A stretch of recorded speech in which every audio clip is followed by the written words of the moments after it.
Welcome to Trajectory. Kate, I have a question for you. Could I come work for you? Can I come work for you, Kate Bowman? You would not want to work for me, Kyle. Why not? I think I would. You're hiring You right do? now. Is this your great pitch? Hey, we're hiring right now, but you would not want to come work for me. You would not want to. I am the worst.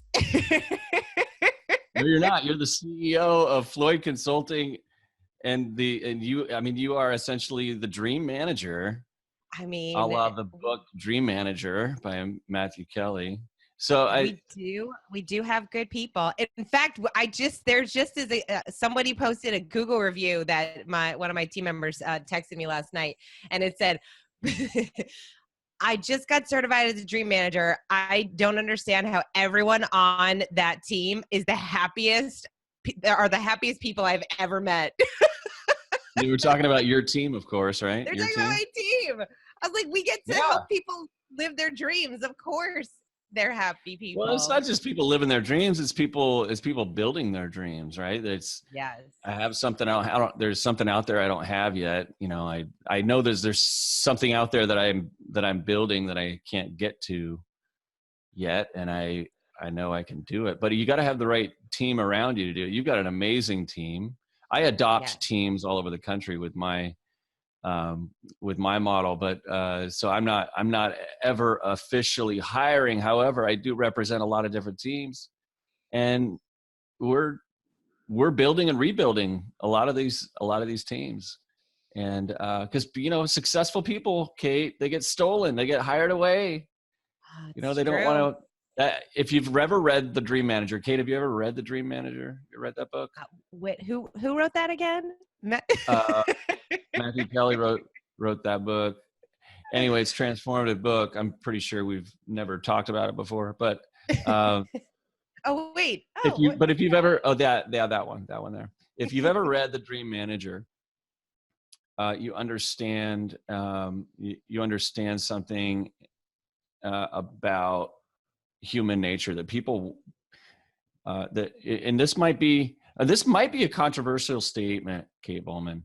Oh boy. That people are motivated to help other people more than they are motivated by money. People are motivated to help other people more than they are motivated by money. What do you think? I mean, I am in a business that is true. I think there's a lot of people who's motivated by money, and they obviously have very different ways of going about that. But I think that, look, you meet all these business owners, and what are they so passionate about? They're passionate about helping people. They believe that their product or service is the one thing that their clients need to help their lives get better in some way, whatever way that is. And it's really, those are the people that we deal with. Those are definitely the people that you deal with, working with so many small businesses and chambers of commerce. They're there because they love it. They love helping people. That's what drives them. Yeah, when you're in the sales role, and I think everybody's in sales, it's that transfer of enthusiasm. I hope that everybody has that passion for what they do. But I'll tell you what, when you have passion for what you do, people are attracted to it. And when they lose passion for what they're doing, or when the people around them have lost passion for what they're doing, good people can be stolen. Yeah. They can be stolen away. They want to work for something that's bigger than them. People are motivated to help other people more than they are motivated by money.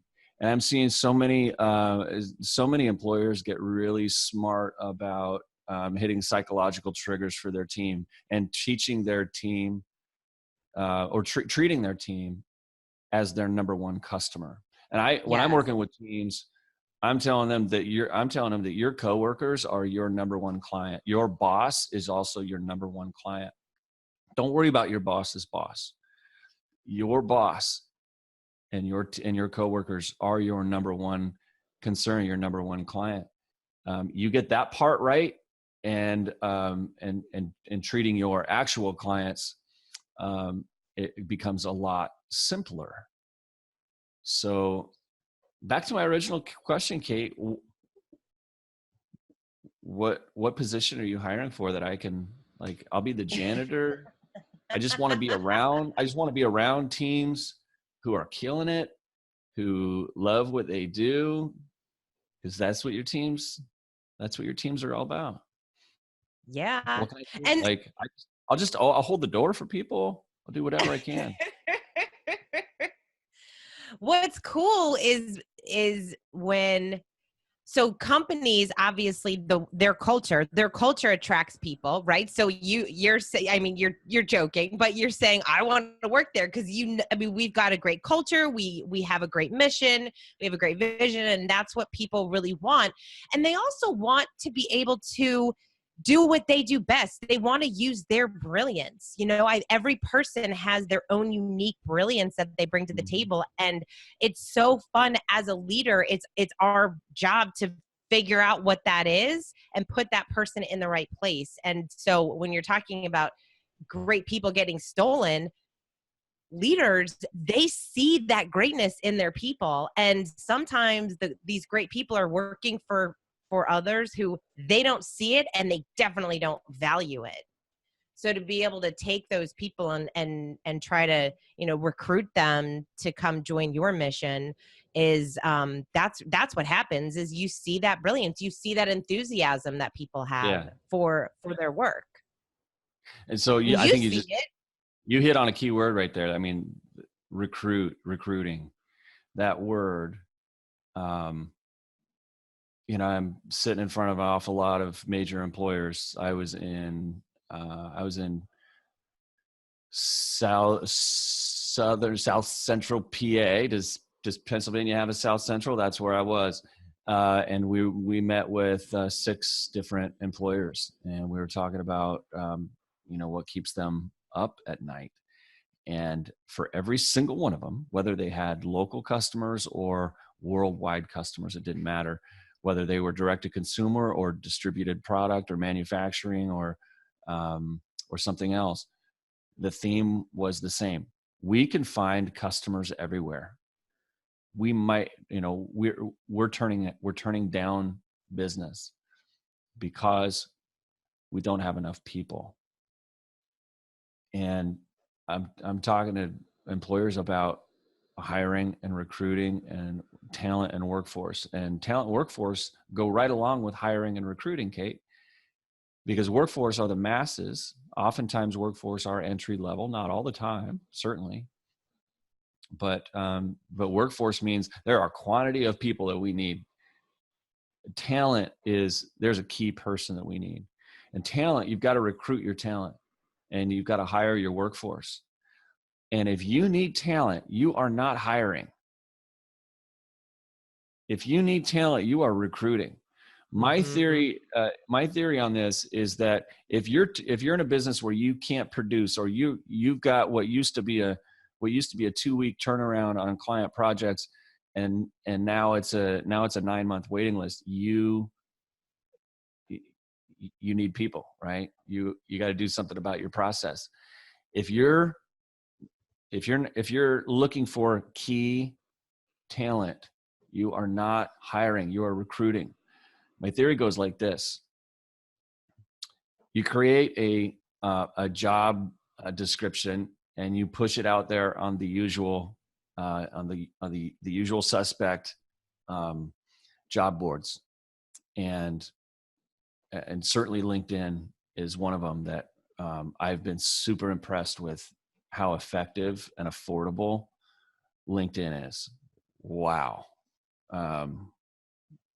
All the changes that they've made there, really impressive.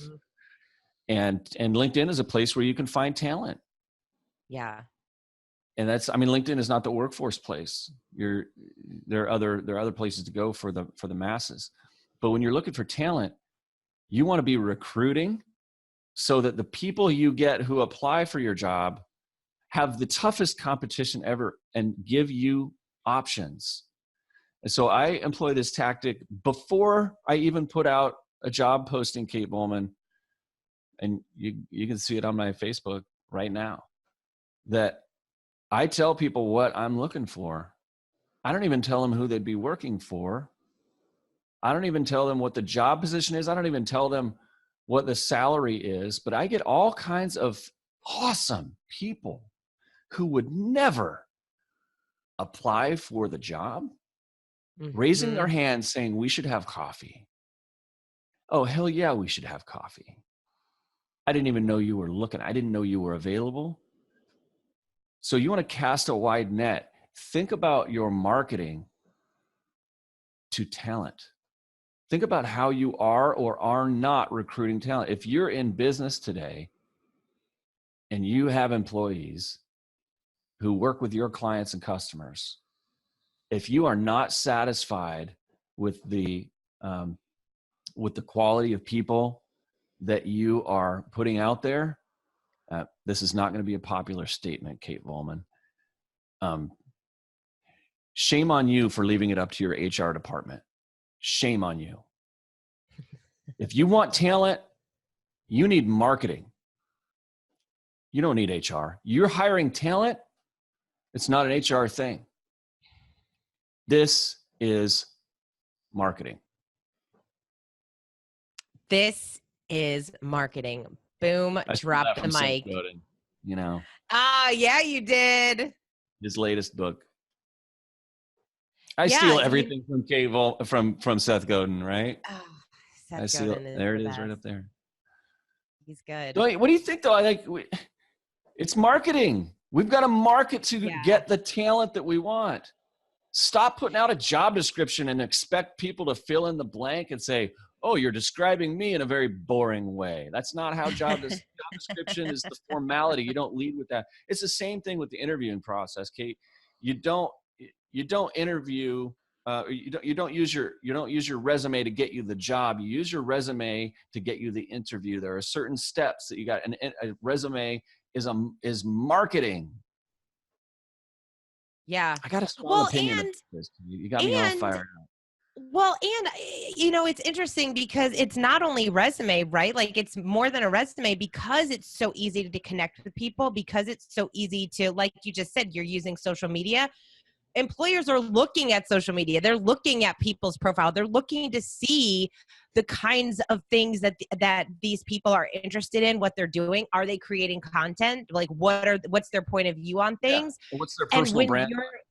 Right, because everyone has one. So it's, for some people, like LinkedIn, we use LinkedIn for a lot of stuff on job to get great people. And there are those that just submit a resume, nothing else. Then there are those that submit a resume and then they have a cover letter, like kind of give me some context as to why this position like sounded appealing to you. And then also they can reach out. They can reach out to me and send me a message. Right? They do. If you're doing that, you're definitely going to get my attention versus other people. They're just like, oh, I'm just throwing my name in the hat. And there's so many ways to not only recruit great people, but also give people an opportunity to reach out to you to let you know that they're interested. And it's the same thing as marketing your culture, marketing your team, marketing what it is that you're doing in the world. That is what attracts. I mean, that's the conversation that I have with these big companies that say, hey, we want to be the company of choice for our clients and the company of choice for all these engineers. Like we want to be that for both. Like that's in our vision for both. And so that's when they are known for being a great place to work. Like their people are bragging about working there, and their people, they know great people. So they bring, actually, anyway, I'll get off on a tangent because there's just so many ways to help people discover you as a company, to discover your vision, your mission, and help people want to get behind what you're doing. Yeah.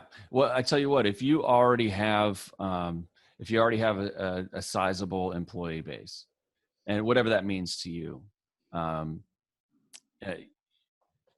you already have a culture you're proud of, Kate, it is my firm belief that your current team members, they know your future team members. Yeah. You, if you don't need to go, you don't really need to go to people. You don't need to go to complete strangers, because somebody who might be a complete stranger to you might be somebody that someone on your current team already knows. And I think this is such a great place for you to start and stay in your recruiting efforts.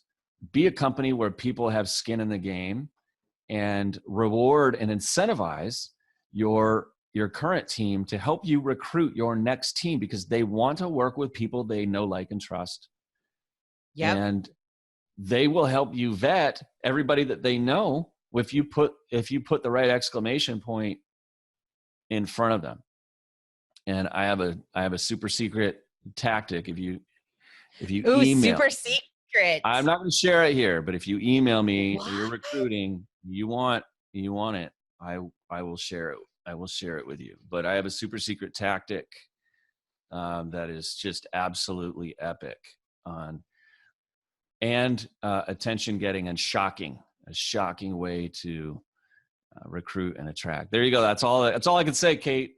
That's all I can say. Wow. Otherwise, I will be hunted. I will be hunted, and I will come up missing.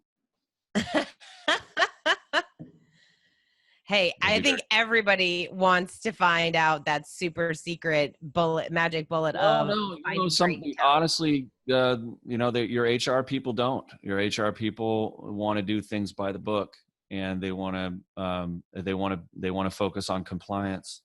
That's their goal. But if you're the person who's building something, if you're the one who owns the company, you've got so much more at stake. You're playing a different game. You're trying to replace yourself. You're trying to inspire others.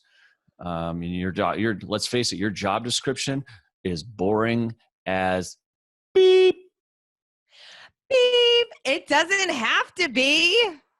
It is.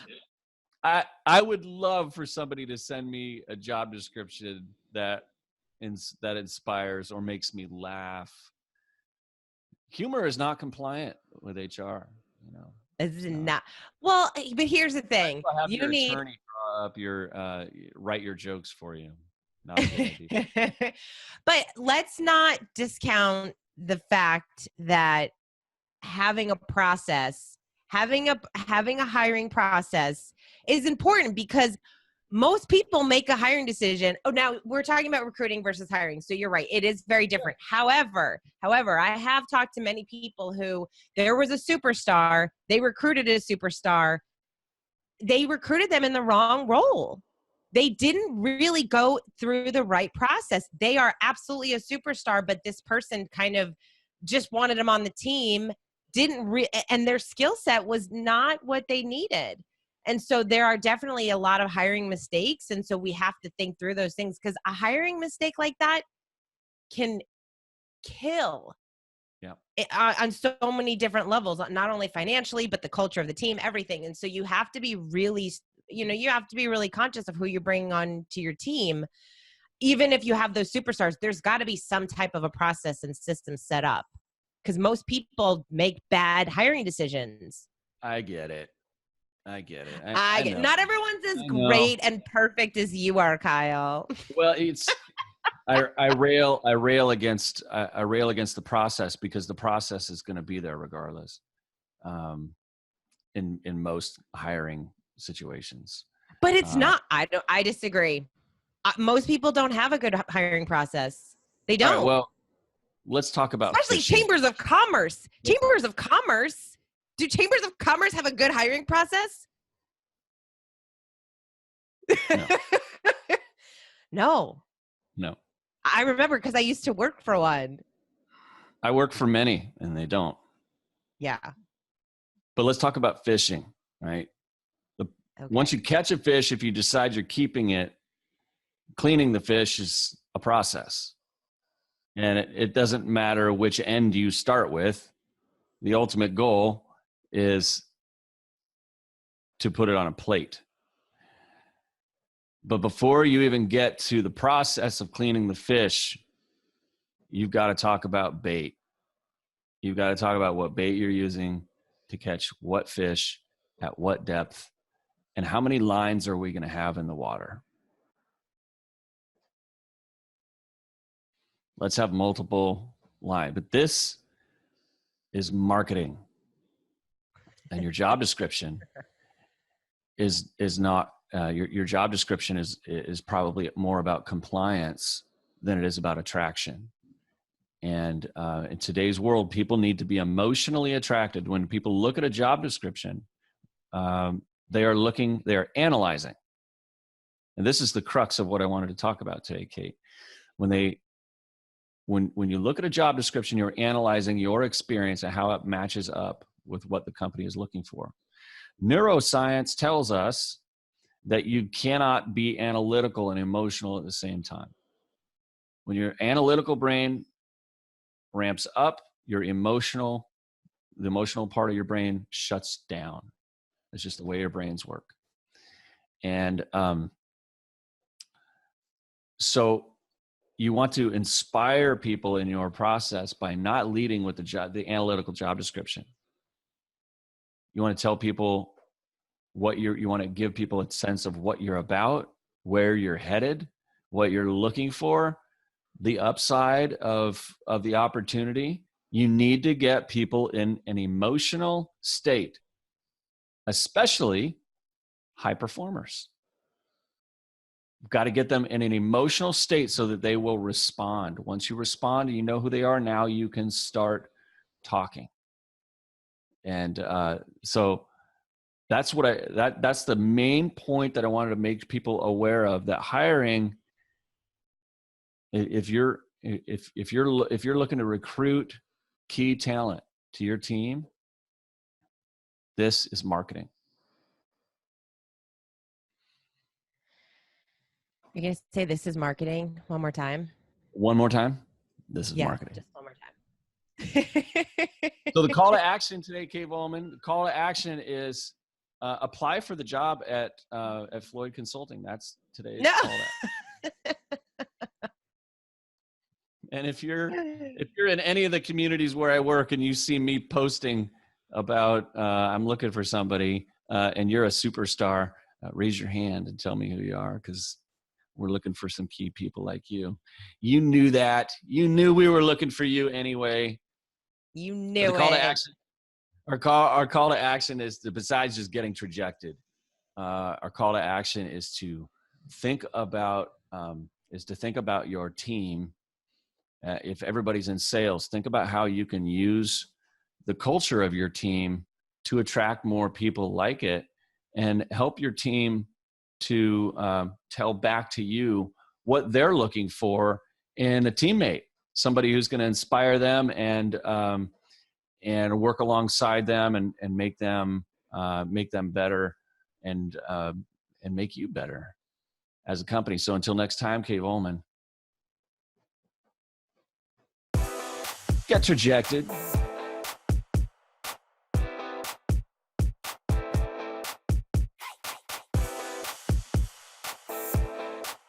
Hey, thanks for listening. If we could, we'd reach over and give you a big hug. But since we can't, before you go, can we ask you a favor? In order for us to create shows you can't wait to listen to, we need your feedback. So please head over to iTunes and leave us a review. It'll only take a minute, but it will mean the world to us, especially if you decide to give us 5 stars. And if you really loved it, take a screenshot, share it on your favorite social media sites, and invite your friends to join the party. Until next time, get trajected.